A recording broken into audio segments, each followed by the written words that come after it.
नमस्ते, नमस्कार, नमस्कारम, वणकम। अपने जियोपॉलिटिक्स चैनल पर आपके साथ अजय कुमार झा हूँ मैं। Geopolitics today and tomorrow. आज का मेरा विषय इंडिया और रसिया दोनों के रिलेशंस के बारे में बात करना है। बदले हुए पर्सपेक्टिव में क्या है, इस पर ही मैं बात करूँगा। जियोपॉलिटिकल प्लेटफॉर्म पर क्या है, उसके इम्पैक्ट क्या है, और उससे भारत पर क्या इम्पैक्ट पड़ेंगे, रसिया पर क्या इम्पैक्ट पड़ेंगे, और दुनिया के बड़े देशों पर क्या प्रभाव पड़ेंगे। चाइना पर क्या प्रभाव पड़ेंगे, यूएसए पर क्या प्रभाव पड़ेंगे, और दूसरे वेस्टर्न कंट्रीज पर क्या प्रभाव पड़ेंगे। ये मल्टी डायमेंशनल है। अगर आप देखें तो आज का इंडिया रसिया रिलेशनशिप वह पहले वाला नहीं है जिसे सिर्फ हम दोनों के बीच का मामला माना जाता था, मतलब रसिया और इंडिया के बीच का मामला माना जाता था। अब वह यह नहीं है। इस पर मैं बात करूंगा, परंतु उसके पहले आपसे एक बार आग्रह कर लूँ, प्लीज़ सब्सक्राइब माई चैनल अगर अभी तक आपने नहीं किया है, and please share it, please do share it. फ़ायदा आपका है, मेरा फ़ायदा इतना है कि मेरी फैमिली या मेरा जो ग्रुप है वो बढ़ता है, और उसमें ज़्यादा से ज़्यादा स्टूडेंट्स भी और दूसरे लोग भी, कॉमन लोग भी, जो जियो पॉलिटिक्स को एक अपने नज़रिए से देखने की कोशिश करते हैं, उसमें एक नया जो मेरा जो डायनामिक इंटरप्रिटेशन है, या जो भी जिस तरीके से मैं इसे देखता हूँ, आपके साथ शेयर अगर करता हूँ, तो वो आप उसे भी समझ पाएंगे, और समझ करके अपने डायनामिक्स को थोड़ा और एक्सपेंड कर पाएंगे, अपनी अपनी समझ को एक्सपेंड कर पाएंगे। तो please do subscribe, do share it, and please let us move. चलिए, तो इसी कंटेक्स्ट पर मैं कह रहा था कि पिछले 10 सालों में Russia India relationship has become very important for the entire world. क्यों? क्योंकि रस आज इंडिया वर्ल्ड की 5th लार्जेस्ट इकोनॉमी है। मिलिटरीली ये मिडिल पावर से भी अब ऊपर की ओर जा रही है। ये दो इम्पॉर्टेंट कंटेक्स्ट हैं। रसिया से बड़ा हमारा लार्जर इकोनॉमी साइज़ है, काफ़ी बड़ा, 5th, और बहुत जल्दी हम 4th और 3rd की ओर बढ़ते जा रहे हैं। आने वाले 2 से ढाई वर्ष में, चूँकि हम फिर से मोदी जी की सरकार आ गई है, और जिस पर्सपेक्टिव में और जिस स्पीड में और जिस जो पैटर्न पर हमारे रिलेशनशिप्स बढ़ते जा रहे थे, उस पर किसी तरह का कोई ब्रेक लगने की संभावना है नहीं। तो आने वाले समय में ये इसके कई और इम्पैक्ट दिखेंगे, ये तो बात एक तय है। अच्छा, और दूसरी इम्पॉर्टेंट बात ये है कि अभी जितने सैंक्शंस का शिकार रसिया हुआ है, मुझे लगता है अभी दुनिया का कोई भी कंट्री इतना सैंक्शंस नहीं झेल रहा है, खास करके वेस्टर्न कंट्रीज़ के द्वारा। नेचुरली सैंक्शंस का खेल तो वेस्टर्न कंट्री ही करते हैं, दूसरे कंट्रीज़ तो इन सब चीज़ों में विश्वास करते नहीं हैं। चूँकि इस मामले में अमेरिका की बढ़त है, और अमेरिका के साथ जो वेस्टर्न कंट्रीज़ जो उनके साथ चलने में अपनी ज़्यादा सिक्योरिटी समझते हैं, वो लोग भी इसी रास्ते पर चलते हुए इन सब बातों को ज़्यादा तरजीह देते हैं, सैंक्शंस करने की बातें करते हैं। तो और वो सैंक्शंस क्यों इम्पॉर्टेंट हो जाते हैं, इस पर तो हम बात कर सकते हैं, लेकिन एक रेफरेंस के तौर पर मैं आपको बताता हूँ, चूँकि ब्रीफ में मुझे सारी बातों को करना है, 10 से 12 मिनट में मैं ख़त्म करना चाहता हूँ। तो वो ये इसलिए कि सैंक्शंस का अर्थ ये है कि दुनिया में आज कोई भी देश ऐसा हो ही नहीं सकता, और ऐसा है भी नहीं, जो जितनी टेक्नोलॉजी है सब, अगर किसी भी पर्टिकुलर एरिया में किसी को डेवलप करना है, तो उसके सारे जो एरियाज़ हैं उस पर उसकी एक्सपर्टीज हो, और उस पर उसका कंट्रोल हो। वहाँ उन सब चीज़ों के रिसोर्सेज पर, उन सब चीज़ों के प्रोडक्शन पर, उन सब चीज़ों के सर्विसेज पर ये संभव नहीं है।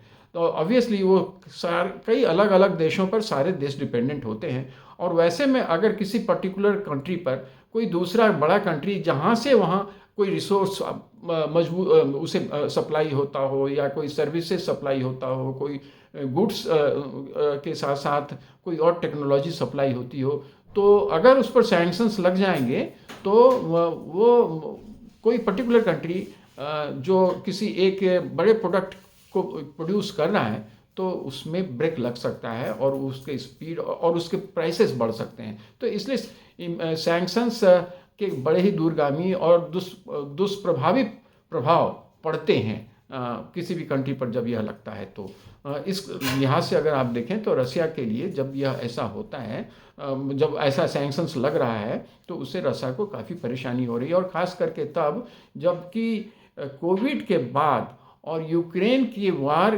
की वजह से या इस कारण रसिया को कई विपरीत परिस्थितियों से जूझना पड़ रहा है। और उसके बावजूद भी रसिया का यूक्रेन पर दबाव जारी है। रसिया का ग्लोबल पॉलिटिक्स पर एक उठाव साफ दिख रहा है, उसका उठान दिख रहा है। ख़ास करके अफ्रीकन कंट्रीज़ की अगर हम बात करें, अरब के कंट्रीज़ पर अगर हम बात करें, चाइना के साथ उसके रिलेशनशिप की बात करें, बिल्कुल अब तो नॉर्थ कोरिया की भी बात हम अभी देखते हैं। अभी ही जो रसिया के प्रेसिडेंट पुतिन साहब वहाँ गए थे तो वह भी हम लोगों ने देखा। अब ये सब चीज़ें हैं। इंडिया के साथ उसके रिलेशनशिप हमें पता है कि वो हम देख ही रहे हैं कि कितनी मजबूती के साथ अभी भी पूरे दमखम के साथ चल रहा है। तो वैसी परिस्थिति में इंडिया रसिया का रिलेशंस को ग्लोबल पर्सपेक्टिव में जानना और समझना ज़रूरी है। तो इसमें मैं बस सिर्फ इतना कहना चाहता हूँ कि भारत को आज जितनी ज़रूरत रसिया की है, रसिया को भी आज भारत की उतनी ज़रूरत है। ठीक ये उसी कंटेक्स्ट में जिस तरह से, उसी तरह जैसे कि वेस्टर्न कंट्रीज जिसमें अमेरिका ही क्यों न हो, उसके लिए भारत की आवश्यकता है और भारत को उनकी आवश्यकता है। तो ये एक बड़ी ही पिकुलियर प्रेडिकामेंट, ये सिचुएशन है जो भारत अपने आप को पा रहा है। ऐसा पहली बार हो रहा है पिछले 10 सालों में मोदी जी के शासनकाल में, जो हमारी फॉरेन पॉलिसी और जियोपॉलिटिक्स के प्लेटफॉर्म पर हमारी जो ताकत बढ़ी है, उसमें हमारी अपनी इंटरनल पावर के बढ़ने का जो इम्पैक्ट है वो साफ साफ दिख रहा है। हमारी इकोनॉमी बढ़ती जा रही है और हमारे जो फ्यूचर के जो हमारे जो रोड अहेड हैं वो साफ दिख रहा है कि हमने जो खाका खींचा हुआ है अपने बढ़ोतरी का, वो बिल्कुल हम उसे अचीव करने की स्थिति में होंगे। और इसकी वजह से हम रसिया के साथ जो संबंध बना रहे हैं, क्योंकि देखिए लेन देन का संबंध है, हमें रसिया से बहुत कुछ चाहिए, रसिया से हमें एनर्जी चाहिए, रसिया से हमें मिलिट्री पावर चाहिए, रसिया से हमें यूएनओ में सपोर्ट चाहिए, रसिया से हमें ऐसा एक बैकअप चाहिए जो हमें चाइना से भी को कंट्रोल करने की स्थिति में, अगर कोई एक कंट्री है आज की तारीख में या उसे कोई इन्फ्लुएंस करने की स्थिति में कोई एक देश है तो रसिया है। निश्चित तौर पर यूएसए नहीं है, बावजूद इसके कि यूएसए की वजह से ही आज इतना चाइना बढ़ा है। लेकिन जिस तरह से वहाँ घोर मट्ठा आप कह सकते हैं संबंधों का हुआ है, उसमें चाइना ने काफ़ी कुछ दबाव बना करके अमेरिका पर रखा हुआ है, यह बात बिल्कुल तय है। तो वैसी परिस्थिति में रसिया की स्थिति कमज़ोर होती हुए भी, चाहे तो वो यूएसए का कंटेक्स्ट में हो या कुछ मामले में इवन चाइना के कंटेक्स्ट में हो, चाइना रसिया को इवेट करके आगे नहीं बढ़ सकता है। तो उस लिहाज से भी हमारे लिए रसिया ज़रूरी है। और रसिया के लिए हम इसलिए ज़रूरी हैं कि आज भी उसे जो एनर्जी वो दुनिया भर में अगर कहीं किसी को बेच सकता है, इतने सैंक्शंस के बावजूद भी, तो वह भारत को ही बेच सकता है। क्योंकि भारत ने बहुत सारे सैंक्शंस को अपने ऊपर मानने से इनकार कर दिया है। वेस्टर्न कंट्रीज़ के जो सैंक्शंस लगे हैं, हालांकि उसमें उनके डुप्लिसिटी हैं, वो उन्हें भी पता है कि हम रसिया से जब एनर्जी जो भी ऑयल लेते हैं तो उसे परिष्कृत करके उन्हें देते हैं, या वह भी जानते हैं, और उसके बावजूद भी वो सब सारी बातें करते हैं कि आप रसिया के साथ आप कारोबार करते हैं, खास करके एनर्जी वाला कारोबार भी करते हैं। उन्हें पता है कि अगर भारत कल बंद कर दे तो कल वो उनकी स्थिति खराब हो जाएगी। लेकिन ये सब चलता है और वो मान करके चलते हैं कि हम जो कहते हैं वही सत्य है। ऐसा है नहीं, और ये भारत ने उन्हें आईना दिखा करके बता भी दिया है, और वो मानते हैं कि चलो भाई ऐसे ही चलेगा, चूँकि फ़ायदा तो हमारा भी इसमें हो ही रहा है। तो कहने का तात्पर्य यह है कि अच्छा, और उतना ही नहीं, अब जैसे कई अलग मल्टीपोलर वर्ल्ड तो हमारा है ही है, उसमें कई अलग अलग ग्रुप्स जो बने, जैसे ब्रिक्स, और ब्रिक्स में भी भारत है, और वहाँ भी चाइना का प्रभाव है, रसिया का प्रभाव है, और भारत का भी प्रभाव है। तो वैसे में भारत का रसिया के साथ होना और रसिया का चाइना के साथ होना, नॉर्थ कोरिया के साथ अब हम लोग देखा है उसके साथ भी होना, ये सब सारी चीज़ें ऐसा बता रहा है कि सब इतना इंटरडिपेंडेंस है। अच्छा, और जहाँ तक supply chain, global supply chain का मामला है, जहाँ जिसमें वो रसिया को आजकल बहुत सारी ऐसी चीज़ों की ज़रूरत है। इवन मिलिट्री के क्षेत्र में, मिलिट्री टेक्नोलॉजी के क्षेत्र में भारत का तो यूएसए पर, रसिया पर तो डिपेंडेंस है ही, लेकिन अब आज की तारीख में स्थिति ये भी हो गई है कि रसिया का भी मिलिट्री भी के कंटेक्स्ट में भी भारत पर डिपेंडेंस बढ़ गया है। अब यह भी एक इंटरेस्टिंग बात है। उतना ही नहीं, गाहे बगाहे, चाहे अनचाहे, किसी भी सूरत में आज जो यूक्रेन के साथ जो वॉर हो रहा है, उसमें भारत सरकार के मर्जी के खिलाफ ही सही, परंतु कई इंडियंस आज रसिया में चाहे तो जानबूझकर चाहे अनजाने में कहीं ना कहीं से जाकर के वहाँ यूक्रेन के लिए लड़ाई लड़ रहे हैं, जो भारत के सरकार के संज्ञान में वैसे है नहीं, परंतु ऐसा कई बार अभी देखा गया है। तो अब वो कैसे गए, क्या गए, यह भी एक बात है, लेकिन चलिए, इससे उनको भी फ़ायदा हो जा रहा है कहीं ना कहीं हमारे कॉस्ट पर। तो एक यह भी एक है। हालांकि भारत सरकार ने इस पर रोक लगाने की कोशिश की है कि वो तो सही नहीं है। तो चलिए, अब इसलिए अब हमारा उनके साथ अभी, और जो रिलेशनशिप हमारा और चाइना रसिया के साथ पिछले कई सालों से चल रहा है, जिसमें टॉप लेवल पर हमारे प्रधानमंत्री और वहाँ के जो शासनाध्यक्ष हैं वो हर साल मिला करेंगे, अल्टरनेट ईयर में एक दूसरे के यहाँ जाएंगे। 2019 से ही ये के बाद से यह सिलसिला थोड़ा भंग सा हुआ है। एक बार निश्चित तौर पर वो अभी जो मोदी जी जाने वाले हैं, तो वो उन सब चीज़ों को फिर से एक बार रिवाइव करने की कोशिश करा जाएगा वहाँ। तो ये सब हम लोग देखेंगे। तो वैसे में एक बात साफ है कि अभी इंडिया और रसिया का रिलेशनशिप जो है वो ग्लोबल पीस के लिए भी आवश्यक हो गया है, निश्चित तौर पर। चूँकि अब जहाँ ऐसा लगता है कि अब वार अपने पराकाष्ठा पर है, हो सकता है थर्ड वर्ल्ड वार हुई, वहाँ पर भारत की खोज की जाती है कि आप भाई थोड़ा कुछ तो नियंत्रित करो इन सब चीज़ों को। तो अगर भारत का प्रभाव रसिया पर, रसिया का प्रभाव चाइना पर, चाइना का प्रभाव नॉर्थ कोरिया पर, ये सब इतना कॉम्प्लिकेटेड, और साथ ही साथ वो इतना वो चेस के खेल की तरह है, कौन कहाँ से किसे काट रहा है। तो वैसी परिस्थिति जब अगर जियोपॉलिटिक्स की बनी हुई है, तो भारत की अहमियत साफ साफ दिख जाती है।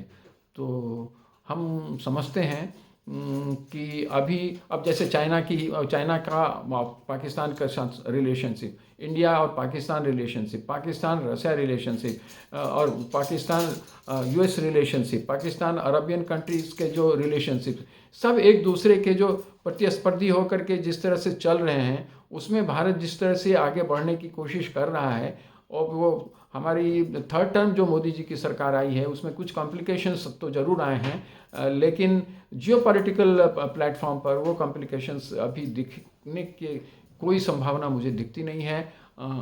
थोड़े मोड़े जिग जैग परिस्थितियों को देखते समझते हुए ये ग्लोबल पीस के लिए भी आवश्यक है कि भारत और रसिया के संबंध बेहतर रहें। भले ही यूएसए ऊपरी तौर पर जो कहे, लेकिन मुझे लगता है कि वह भी चाहेगा कि रसिया और इंडिया के रिलेशंस जो पहले से ही काफ़ी व्यापक थे, वो उसकी व्यापकता अंदरूनी तौर पर बनी रहे, क्योंकि जब ज़रूरत हो तो कम से कम भारत को आगे रख कर के वर्ल्ड वार को होने से रोका जा सके, और उसमें ये स्थिति निश्चित तौर पर बनेगी। और वैसे भी अब जब रुपए का ट्रेड, अब रुपए से अब जो डॉलराइजेशन जब अब शुरू हो चुका है, जिसमें अमेरिका के लिए परेशानी तो बन रही है अपनी जगह पर, लेकिन रसिया और चाइना ने जिस तरह से पहल की है और भारत भी उसमें आगे बढ़ रहा है, तो वैसी स्थिति में भी रसिया का भारत के साथ रिलेशनशिप इसलिए भी ज़रूरी है कि रसिया के जो रूबल्स हैं इंडिया में काफ़ी ब्लॉक हो गए हैं। इंडिया से वो ज़्यादा सामान ले नहीं पा रहा था, और रूबल के साथ रूबल और रूपी का जो ट्रेड था वो बहुत कारगर सिद्ध नहीं हो पा रहा था। लेकिन अब चूंकि इंडिया में प्रोडक्शंस इतने बढ़ गए हैं अलग अलग एरियाज़ में, कि अब भारत से रूस सीधा सीधा उसका फ़ायदा उठा सकता है। इस लिहाज से भी रसिया हर हालत में चाहेगा कि भारत के साथ उसके संबंध बढ़े, और ख़ास करके अब जो मिलिट्री ट्रेड्स जो एग्रीमेंट्स अभी होने वाले हैं, अभी जब जाएंगे मोदी जी, तो कई संधियां होनी हैं, खास करके मिलिट्री के एरिया में और मिलिट्री कोऑपरेशन में, जिसमें हमारे जो नेवल शिप्स हैं या फिर हमारे जो फाइटर जेट्स हैं, वो सब, और जो मिसाइल टेक्नोलॉजी है उस पर जो कुछ कुछ होना है, तो उन सबों में भारत को रसिया से फ़ायदा होगा, रसिया को इंडिया से फ़ायदा होगा। तो हम बड़ी ही उत्सुकता के साथ मोदी जी का जुलाई का रसिया का दौरा देख रहे हैं, और हम ही नहीं देख रहे हैं, पूरी दुनिया देख रही है, क्योंकि हर हालत में दुनिया भी चाहेगी कि रसिया को किसी भी मामूली तरीके से सही या कैसे भी सही, बड़े तरीके से कम कोई कंटेन तो कर सके, और कंटेन करने वाला अगर कोई भी देश है तो भारत है। देखते हैं। तो चलिए इस पर और भी आगे बात करेंगे। आज अभी इसे ब्रॉडर पर्सपेक्टिव में मैंने रखने की कोशिश की। अब फिर आगे वही बात करेंगे। Please subscribe this channel, like this channel once again. My request is here. So let us see. We'll meet next day. Thank you. Jai Hind.